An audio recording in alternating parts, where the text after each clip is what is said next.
श्रीमती प्रियंका गांधी वाड़ा।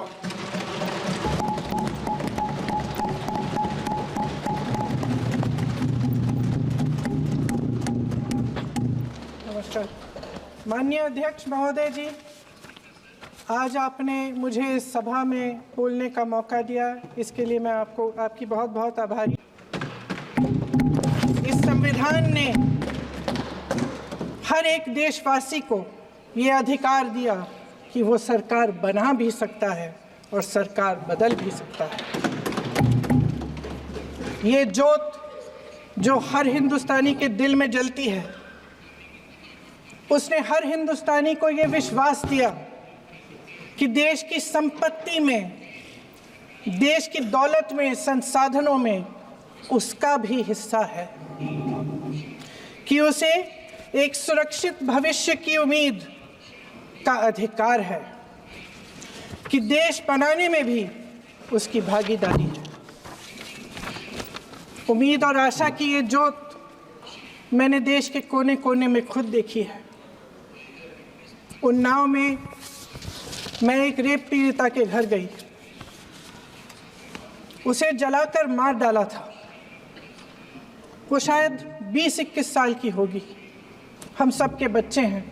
हम सोच सकते हैं कि अगर हमारी बेटी के साथ बार बार बलात्कार हुआ और फिर जब वो अपनी लड़ाई लड़ने के लिए गई तो उसको जलाकर मार डाला गया होता तो हम पर क्या बीतती। मैं उस बच्ची के पिता से मिली। उसके खेत जलाए गए थे, उसके भाइयों को पीटा गया था, उसके पिता को बाहर से घर के बाहर घसीट कर मारा गया था।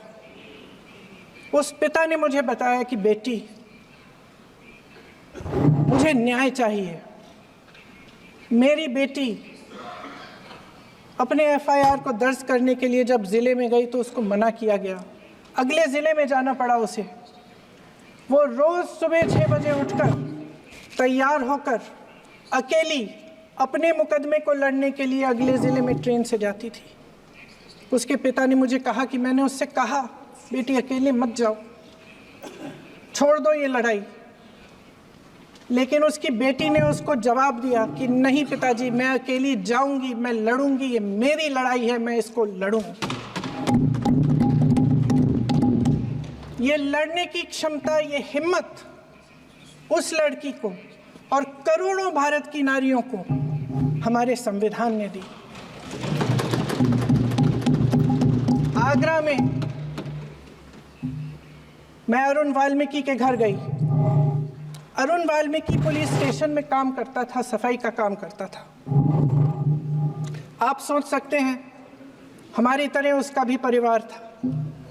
नई नई शादी हुई थी, 2-3 महीनों का बच्चा था। पुलिस स्टेशन में चोरी हो गई। चोरी का इल्ज़ाम उस पर लगाया गया। उसके पूरे परिवार को उठाकर पुलिस स्टेशन में ले गए। आप हंस रहे हैं, लेकिन ये गंभीर बात है। और क्या गंभीर बात। शर्म करो, शर्म।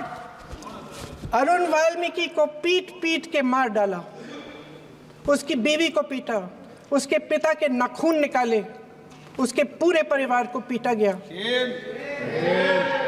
जब मैं उस जवान महिला से मिलने गई जो अभी अभी विधवा हुई थी, तो उसने मुझे कहा कि दीदी, हमें सिर्फ एक चीज़ चाहिए, हमें न्याय चाहिए और हम इस न्याय के लिए लड़ते रहेंगे, चाहे कुछ भी हो जाए। ये हिम्मत उस महिला को हमारे संविधान ने दी कि हमारा संविधान एक सुरक्षा कवच है, एक ऐसा सुरक्षा कवच है जो देशवासियों को सुरक्षित रखता है, न्याय का कवच है, एकता का कवच है और अभिव्यक्ति की आज़ादी का कवच है। दुख की बात यह है कि मेरे सत्ता पक्ष के साथी जो बहुत बड़ी बड़ी बातें करते हैं, सुरक्षा कवच तोड़ने का पूरा प्रयास किया है। संविधान में सामाजिक, आर्थिक और राजनीतिक न्याय का वादा है। ये वादा एक सुरक्षा कवच है जिसको तोड़ने का काम शुरू हो चुका है। अगर लोकसभा में ये नतीजे नहीं आए होते तो ये संविधान बदलने का काम भी शुरू कर लेते।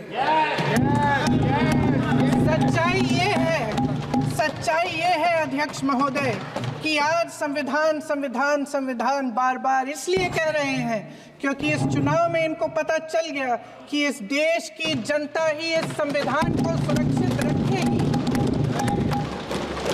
कि इस चुनाव में हारते जीतने से इन्हें एहसास हुआ कि ये संविधान बदलने की बात इस देश में नहीं चलेगी।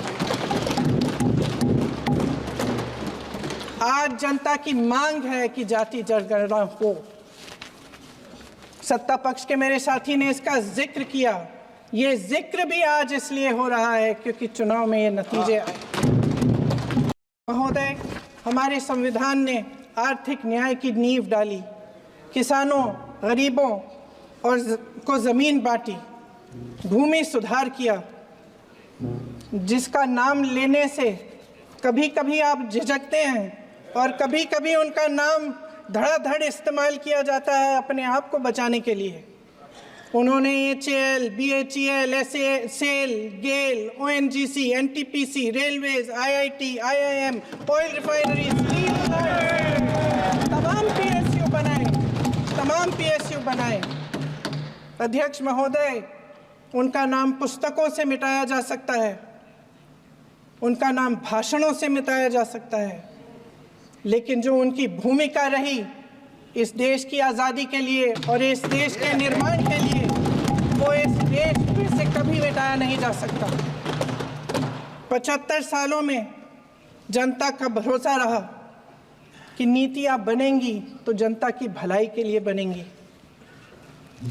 जल जंगल ज़मीन का अधिकार मिला आदिवासी भाई बहनों को। इंदिरा जी ने बैंकों का राष्ट्रीयकरण करवाया, खदानों का राष्ट्रीयकरण कराया।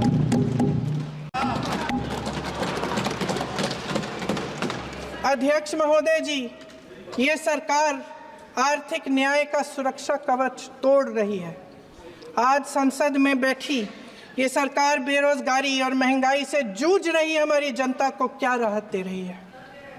कृषि के कानून भी बड़े बड़े उद्योगपतियों के लिए बन रहे हैं। सही MSP को छोड़िए, DAP तक नहीं मिल रहा है।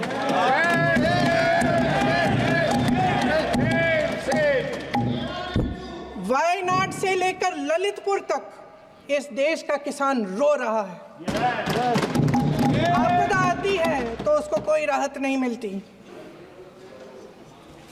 भगवान भरोसे है आज इस देश का किसान, उसको छोड़ दिया गया है। आज हिमाचल में देखिए, जितने भी कानून बने हैं वो सब बड़े बड़े उद्योगपतियों के लिए बन रहे हैं।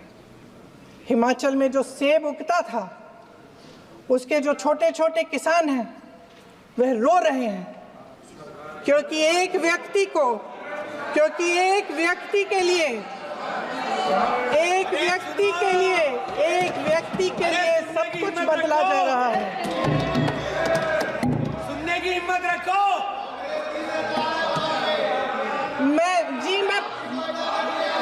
अध्यक्ष महोदय जी,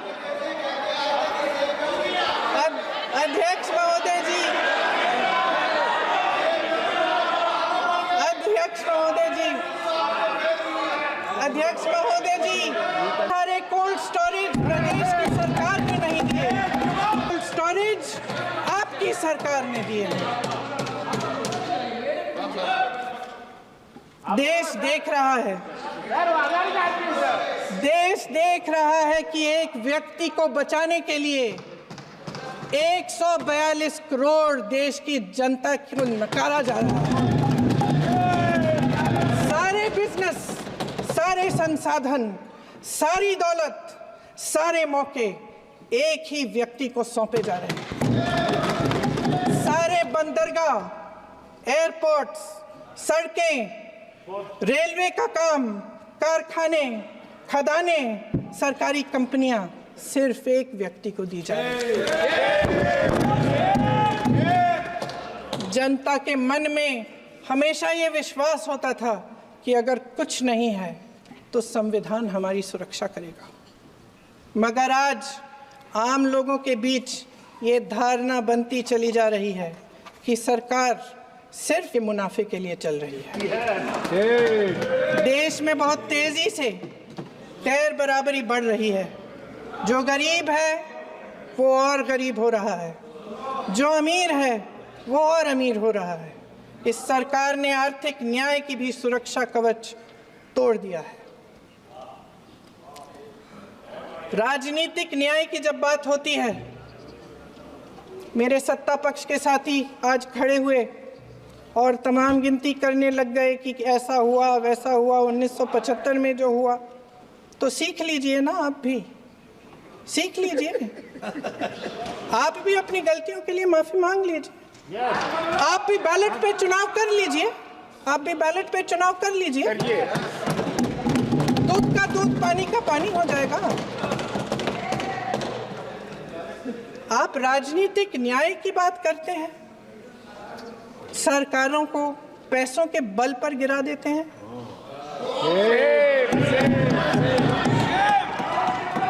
मेरा आग्रह है कि अपन संविधान में सकारात्मक बोले।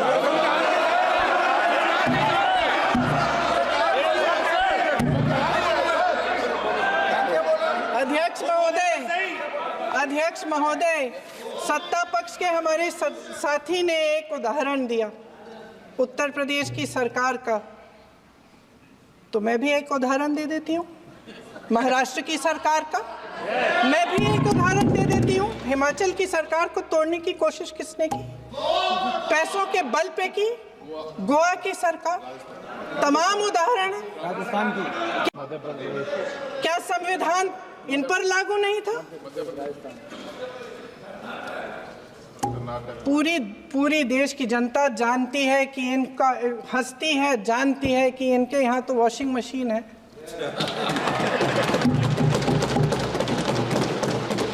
तो यहाँ से वहाँ जाता है, वो धुल जाता है।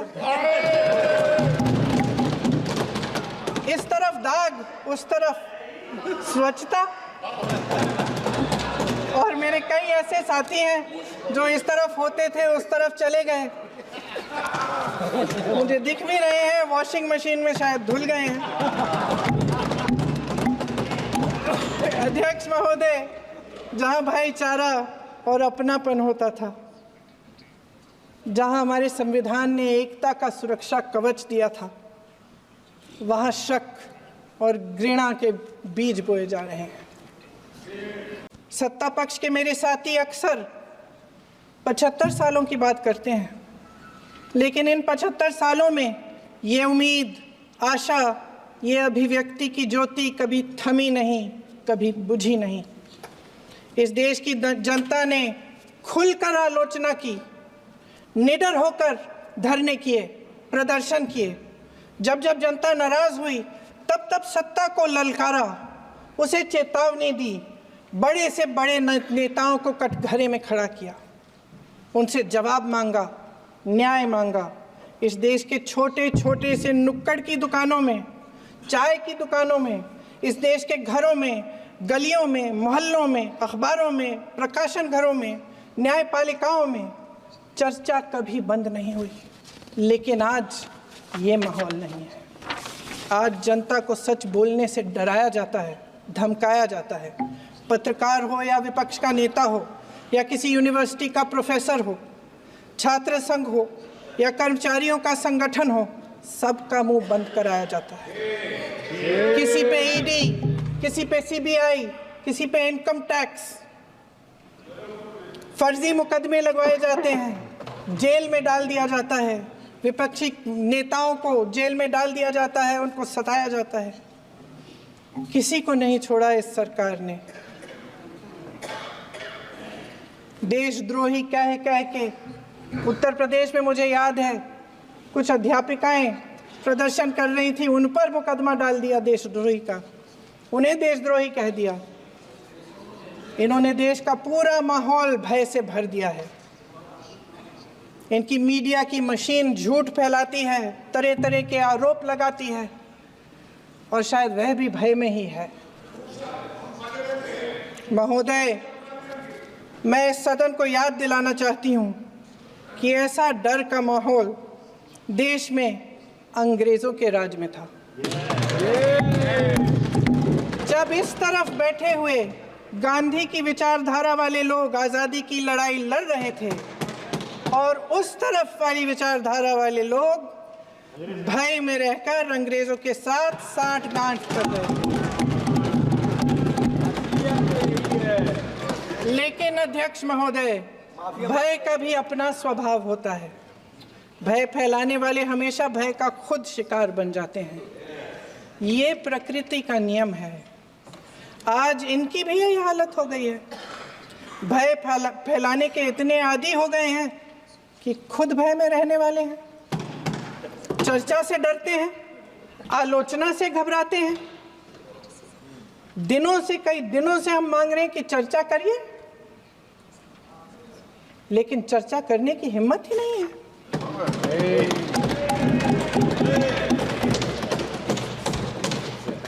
एक कहानी होती थी अध्यक्ष महोदय, शायद बचपन में आपने भी सुनी होगी। राजा भेष बदलकर बाजार में आलोचना सुनने जाता था। ये सुनने जाता था कि प्रजा मेरे बारे में क्या कह रही है, मैं सही रास्ते पे चल रहा हूं कि नहीं। लेकिन आज का राजा, भेष तो बदलते हैं आज के राजा, शौक तो है उनको भेष बदलने का, लेकिन न जनता के बीच जाने की हिम्मत है और न आलोचना सुनने की। भय की भी सीमा होती है, और जब वो सीमा पार हो जाती है, जब किसी को इतना दबाया जाता है कि उसको लगने लगता है कि अब मेरे पास खोने के लिए कुछ नहीं है, तब उसमें एक ऐसी शक्ति पैदा होती है जिसके सामने कोई कायर खड़ा नहीं हो सकता। ये देश कायरों के हाथों में ज्यादा देर तक कभी नहीं रहा है। ये देश उठेगा, ये देश लड़ेगा, सत्य मांगेगा, सत्यमेव जयते। जय हिंद।